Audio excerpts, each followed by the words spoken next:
Good afternoon, Don't Unfriend Me Nation. We're covering three things today. Good to have you in the house.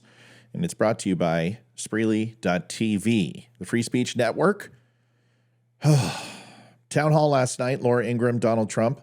There were some moments, good, bad, and different, but there was one that was particularly, very poignant. And I thought Donald Trump did a great job in delivering it. I'm going to bring that to you.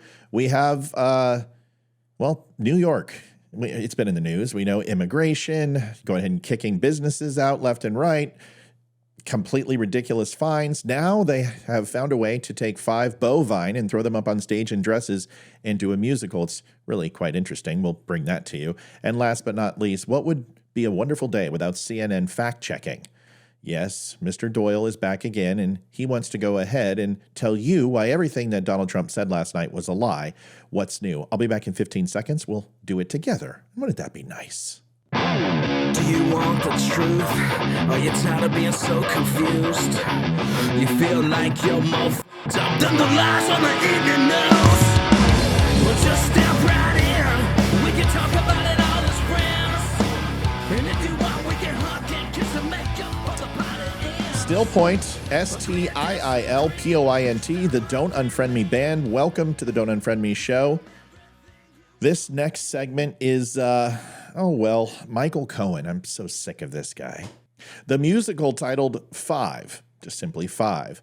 The parody is a musical, kind of, if you consider screeching and clogging around in hooves a musical, well, then it's definitely a musical. It tells the story, one possible story, about Donald Trump and his wives, Melania, Ivana, Marla, but also his daughter Ivanka is in it, and Stormy Daniels, both not wives, but there is obviously a gross parody that they make between father and daughter, and who would expect anything less from these women who eat from a trough? This is based off an English play, I hate it already, Henry VIII, a mockery of 6 and his wives, and I'm sure it's a head above the rest. Here is the actual video. Plug your nose, cover your eyes and ears, folks. If you have any children, make sure they leave. Here it is.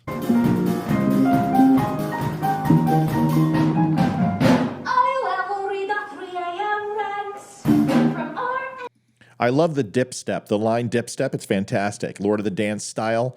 How do I know that? Don't ask.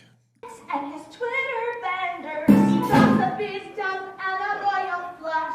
And to quote Mr. Cohen, and I get ungrounded. Tonight we're gonna take center stage. A small pageant gonna snatch the crown. Peter's latest gig is throwing history around. After to a WWE SmackDown. Divorce, fired. Divorce. If I get a copyright strike for this, I swear I'm going to jump off the top of my house. And just for you. He was riding a golf cart in West Palm when he turned my way and began to schmooze. I had a hole in my deficit, and he had a golf tournament to lose. His face had me gagging, his neck with it sagging, but I couldn't deny me a fan. Actually, Donald Trump's quite the golfer. I don't really understand why they're hitting him on golf, but whatever. He was newlywed, but I was there instead. So that's when the inclement weather began. All right. I feel bad for the person who has to use that microphone. Talk about hepatitis. Folks, I'm not a big fan, obviously. I don't think there's anything wrong with comedy and making fun of the President of the United States. It's just when it's not funny and all you want to do is laugh at the people who are singing and dancing because they're basically ineffectual at what they're trying to do. But let's not forget, this isn't the first time. This is celebrity Hollywood. Of course, there is a litany of things like this. Remember Larry Wilmore. He said, I don't want to give him any more oxygen. Speaking of Donald Trump, that's not a euphemism. By the way, I mean it literally. Somebody get me the pillow they used to kill Supreme Court Justice Antonin Scalia, and I'll do it. I'll do it now. Wonderful. How about George Lopez, the Mexican comic? He tweeted a cartoon and an image of former Mexican President Vicente Fox holding the decapitated head of Donald Trump aloft with the caption, "Make America Great Again." We can't forget Marilyn Manson. Yes, he had a Trump-like figure wearing a suit and a red tie, and it lied decapitated with blood oozing out on a concrete floor. Pretty gross. Not necessarily striking imagery that you want people to see. Rosie O'Donnell tweeted out a link to a game called Push Trump Off a Cliff Again. And let's be fair, he hit Rosie O'Donnell hard. I give her a pass. Just don't give her another cookie. Madonna told a crowd of thousands at the Women's March on Washington in January 2017 with her pink vagina hat on. And she said, thought of an awful lot about blowing up the White House with Donald Trump in it. Robert De Niro, you know, tough guy, Robert De Niro, are you talking to me? The actor that he would like to punch Trump in the face, being an actor, and he plays a tough guy, but really not very much a tough guy. He walked it all back shortly after. Of course he did. Snoop Dogg, who's now on the Team Trump train, is fine. He did a music video and he pointed a gun at the Harlequin Trump figure and he shot him. But instead of a bullet, it was a red flag that read bang. It's funny, all the rappers loved Donald Trump when he wasn't a Republican. Kathy Griffin, you remember this, holding a fake bloody decapitated Trump head. Griffin was promptly dropped from her annual New Year's Eve gig by CNN, and she's been begging for work ever since. She cries incessantly on Twitter. You should follow her. It's great. Every couple months, she goes, Donald Trump touched me in inappropriate ways. Yeah, she's still out of work. Public Theater from New York City, very similar to this, the Julius Caesar rendition. And in the production, a Trump-like figure playing the title role is stabbed to death by a band of angry senators. Let's not forget Moby, and it's easy that you could since he hasn't done anything since 1990. He had a giant transformer like Trump that morphed into a swastika dollar sign and wreaks havoc on a city before meeting a fiery, explosive demise. It's actually quite funny. I haven't seen that one. Johnny Depp said, I think Trump needs help. And then, when was the last time an actor assassinated the president? Of course, he said he was kidding because it's funny like that. I wonder if he wanted to take a poop on his pillow like Amber Heard did to Mr. Depp. Nobody found that funny. Anthony Bourdain, God rest his soul, asked what he would serve at a peace summit between President Trump and North Korean dictator Kim Jong-un. The celebrity chef told a TMZ video crew in 2017, hemlock. It's kind of funny. It's kind of funny. A lot of people know what hemlock is. It's not appetizing. How about Big Sean? Do you know who that is? I don't know. Is that Sean Puffy or something? I don't know. The lyrics are, and I might just kill ISIS with the same ice pick that I murdered Donald Trump in the same night with. He's a poet. He didn't know it. Pearl Jam. This one cuts me deep. Pearl Jam? One of the 10 is one of the greatest albums ever made. All right. Pearl Jam had a show, obviously, where they showed a bald eagle picking at the rotting corpse of President Trump on the White House lawn. That's just not right. Folks, this isn't the first time, and this won't be the last time. They don't know what to do with themselves. The left are so bored. The only thing they can do is fixate on Donald Trump. I'm really excited to see the Secret Service continue to be relevant in today's society as visits galore happen to investigate the innuendo and threats coming from the left. Figure I would show you that. Next up, the town hall. Now, I had a chance to listen to a lot of this. I gave my perspective. Olivia and I did it last night in the live show. Laura Ingraham, I know everyone was upset. Why is she interrupting him? Why is she interrupting him? Honestly, I at first I was completely upset as well. And then I listened and I saw that Donald Trump wasn't reacting like he would to everyone else. And he has no problem calling out Fox News. He's done it. He actually has called out Sean Hannity on his own show. And it's just what Trump does. And I was wondering, why is he so loose and relaxed with Laura Ingraham when she really keeps interrupting him? And I believe this is the shorthand conversation that they have. They have a friendship. It's obvious. They've known each other for a long time. And although it was a little bit of annoyance not letting him finish, there was one particular scene that I thought was fantastic. Watch this. Tell me what you think. Here it is. You ever just say to yourself, I'm done. This is what they... Why? A lot of people would have said, I'm going to come out. Why are you staying in this? I can't because I want to make America great again. It's not great right now. And we can do that. Laura, we can do it. We can get it fixed. It's harder now. It would have been so much easier if we just finished off that. Everything would have been so perfect. We had the border set. Everything was set to rock and roll. We had no inflation. So you feel like you have an obligation to America I do. because it's coming. I've listened to a score, a lot more than that. I've listened to a fortnight, a summer solstice, a winter solstice, a decade, a millennia, it feels, of Trump videos. And I've never seen him so sincere, only in person, only when he has no cameras watching. He tends to be that way. He seemed extremely sincere and affable and likable in that moment. And if he can capture that a couple hundred more times until November, he stands a good chance. But of course, this is what the left does. This is what they do. They try to tear it down. And of course, we have the CNN oversight and fact check of this. But the reason why they do this is obviously because they don't want the guy to run.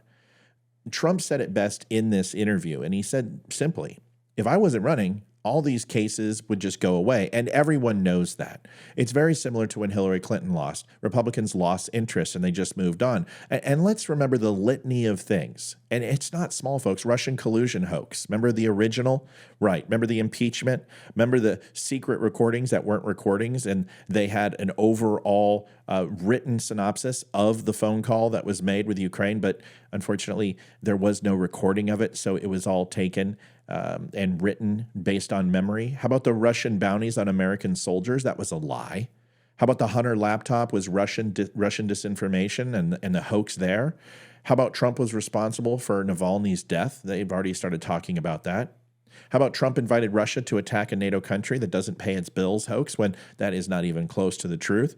How about the FBI informant for the Biden bribes is a Russian spy? How about 91 felony charges? How about 4 separate indictments? How about 4 different states and many others trying to remove him from the ballot? Let's not forget Michael Cohen and the lawyer and the bribe and all of that took place. Although none of that has sinew or no criminal cases being brought up because every DA has let it go, including the current Bragg who walked away from it. Let's talk about Michael Avenatti and Stormy Daniels. We can talk about how he's in jail now for bribing and blackmailing Nike. How about Putin blowing up his own pipeline with Nord Stream 2? How about this? The new one, Trump is romantically attracted to Putin. And I could see, have you seen him and all those muscles on that horse? Woo! I'll tell you what, this will continue. And it's very important for everyone to take a second and actually research the facts, not the things that are said on one channel or the other. Take your time. There's a great website called All Sides Balanced. You should go there. Just type in All Sides on Google, and you will see that they have left, right, and center perspectives for every single thing that they post. And it tells you what those articles are saying and on a bias meter where they are consistently versus randomly. And it's really important to understand what you're reading is coming from a centrist viewpoint. So you're getting both sides of the story. All Sides is great for that. I don't make a dime off that. I don't get paid for that. It's just me being nice to All Sides who doesn't need my help. Next. This is Daniel Dale. Of course, he's a CNN fact checker. He's a white fact checker, and that's important because the lead anchor obviously needs to go to a dorky white guy to get the answers because we've seen her show, and she couldn't go ahead and save one by pulling it out of a wet paper bag. Let's listen to this. I will comment throughout the video. Tonight, Donald Trump returning to comfortable territory, facing questions at a very friendly town hall on Fox News. No surprises there. He's making some claims that aren't all there. CNN's Daniel Dale joins me. She doesn't know what those claims are, so she's going to go ahead and get Daniel Dale to come in and save the day. Now with a fact check of what Trump said and what's actually true in it. Let's start with the claim about Ukraine. Let's listen. First thing I get on the phone is with the European nations who are in for 25% of what we're in. We're in for over $200 billion. They're in for $35 billion. We spent about $100 billion so far, but it will be $160. It's a difference of $150 billion. They've got to start paying up. So, Daniel, what's going on there, really? Abby, those Daniel, why don't you break this down for us? numbers appear pulled out of thin air. They're not even close to true. According to one reputable tracker of aid to Ukraine, the Kiel Institute, which is Here we go. One reputable tracker. One. You couldn't find multiple sources? How about you don't need a source because you can actually look at the appropriations bill and decide and look for it since all of that is public record, but alas, you didn't do that. And you're going to talk about promissory notes, but you're not going to talk about the check, the dollar, the cash. the flatbacks, the Benjamins, the big money, make it rain, make it rain. We're talking cash, man. We're talking cash. But of course, he wants to go to promissory notes. And the EU and promissory notes, listen, I could go ahead and walk across Alaska to Russia with EU promissory notes, but let's listen to it anyway. Based in Germany, it is actually EU countries and EU institutions that are far outpacing the U.S. when it comes to aid commitments to Ukraine. $156 billion for the EU starting in 2022, around when the war began, to $73 billion to the U.S. No, those are commitments, not allocations, not. Oh, there it is. Promissory notes. Hey, we promised we're going to give money, just like China promised that they were going to go ahead and cut emissions with the Paris Accords. We can't give you a number. We're just going to promise we're going to go ahead and lessen it. Right. We'll just kill a bunch of people and the number will go down. Actual spending. If you look at actual spending, it's closer. But even then, Abby, the EU outpaces the United States. But I don't have those numbers and I don't have those facts. So my source is, trust me, bro. There's also, Daniel, a claim that Trump made about the Nord Stream 2 pipeline. Let's listen to that, too. I went in, got in, and I stopped Nord Stream 2. Most people don't know what that's the Russian pipeline. The most important economic deal, plus, I call it economic plus, much more than economic, ever. I stopped it. I told Germany, you're not having it. I told all of Europe, you're not having it. Anybody that wants to have it, they're not dealing with you. I ended it. What are the facts in that one?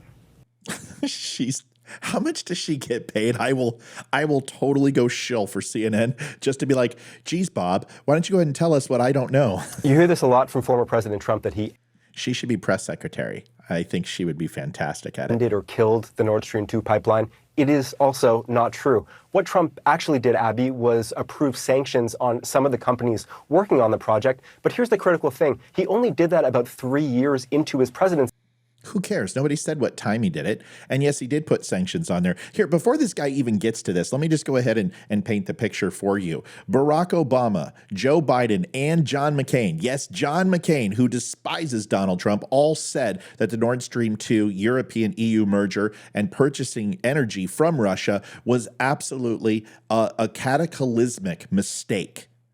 Okay, he put those sanctions on there, and yes, it slowed down the company from purchasing it and ultimately crashed the deal. This is why Germany blamed Donald Trump for this. When the energy crisis took place in the winter in Germany, they all blamed, and Merkel blamed Donald Trump. So it's interesting. You've got Biden, you've got McCain, you've got Obama, all saying the same thing as Donald Trump, and you have the EU market and Germany all blaming Donald Trump because they do not have the energy that's needed. Wow, it sounds like he must have done a pretty good job, but this guy's going to try to explain why Donald Trump had nothing to do with it. When the pipeline was already about 90% completed, and even after he imposed those sanctions, 90% completed, but wasn't pumping any gas, dude. Let's stop pretending there. Completed and not pumping gas. And let's be honest, okay? There's only one president who went ahead and decided in international waters to go ahead and make sure that thing was no longer operational, allegedly, and it wasn't Donald Trump. Let me give you a hint. It started with a B and ended with Iden. The Russian state-owned company behind the pipeline said, okay, fine, we'll just complete it ourselves. And before Trump left office in December 2020, they announced that construction was resuming. Germany announced in January 2021, again before Trump left office, that they were renewing permission for construction in their waters. So whatever he told Russia, Europe, Germany. How's that going now? Because I think there's a big hole in their plan. Second, you notice how you said when Trump left office, Germany decided to go ahead and sack up. Once again, maybe we shouldn't have voted him out and these things wouldn't be problems anymore. Let's listen to the next one. He did not kill that pipeline. Yeah, despite what he adamantly says falsely. Look, there's another topic that he keeps coming back to. This time it's the classified documents situation at Mar-a-Lago. Ruh-roh, this one's going to be hard for me to defend. Let's see what I can do. Let's listen to that one as well.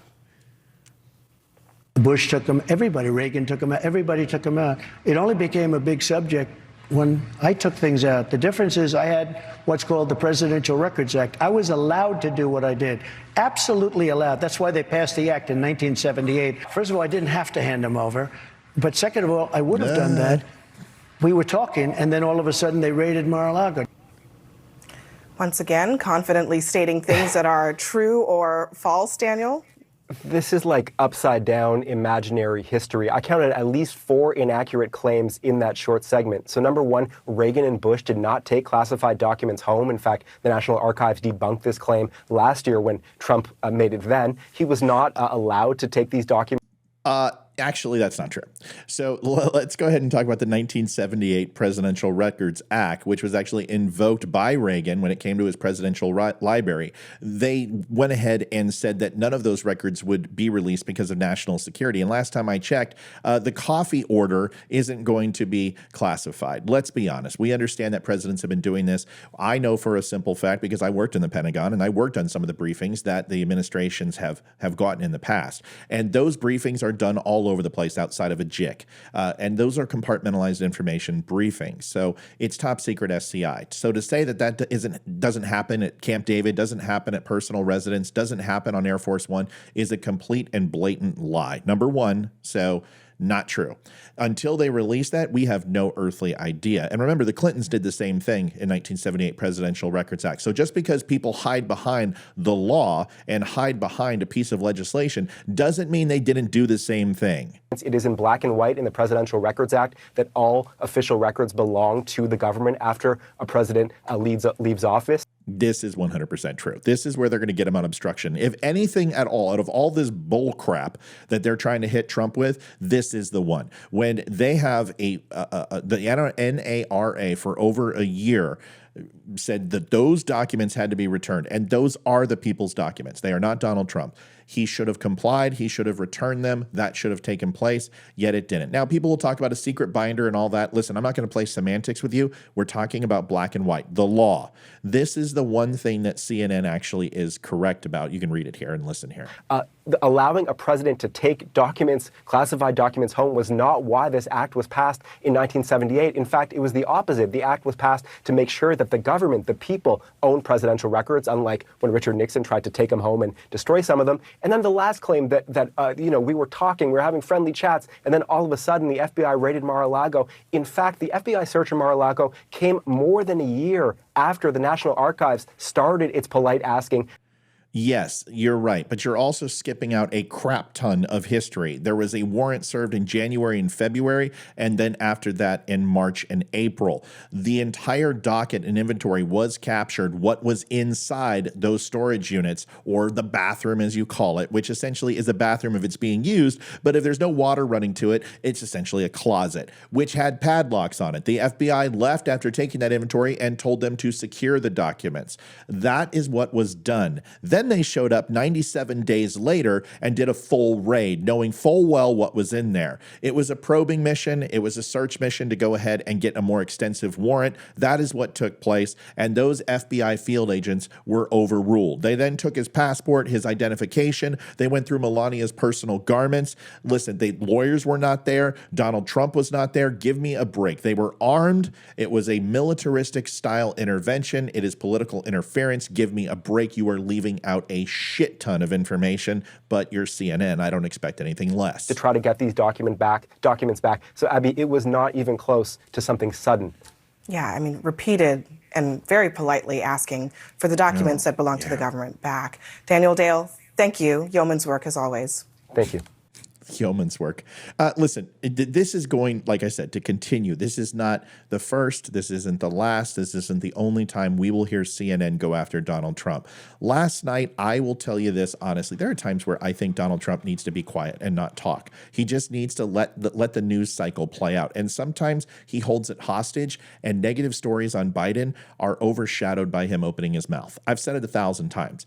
Last night was not one of those times. Donald Trump was magnanimous. He was energetic. He showed massive lines of delineation between what presidential looks like and what a incompetent person looks like. And he tied those sinews together effortlessly. He answered things effectively. He was patient. He was kind. And he interacted with the audience at a higher level. This is the type of thing that got Donald Trump elected in 2016, which we didn't see in 2020. If he continues to do this, he should fare quite well. Because let's face it, he's going up against a post, and Joe Biden doesn't stand a chance if he actually has to talk on the record, if he actually has to debate Donald Trump. And I don't expect him to do anything. He's got the ace in the hole to be able to say, well, Donald Trump didn't debate anybody because he was in the lead. Well, my polls say I'm in the lead, one Quinnipiac poll. So therefore, I don't have to debate Donald Trump. Listen for that. That's coming. Thanks for watching the Don't Unfriend Me Show. A little bit longer today, but I had some fun with you. I hope you enjoyed it. Do me a favor. Go over to thedumbshow.com,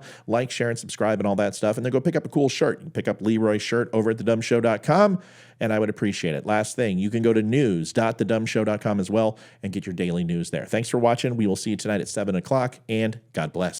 Adjusting transmitter output.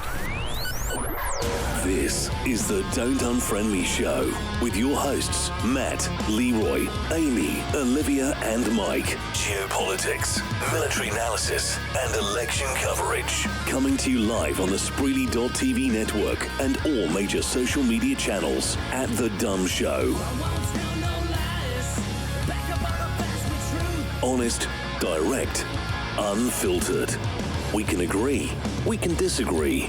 Just don't unfriend me.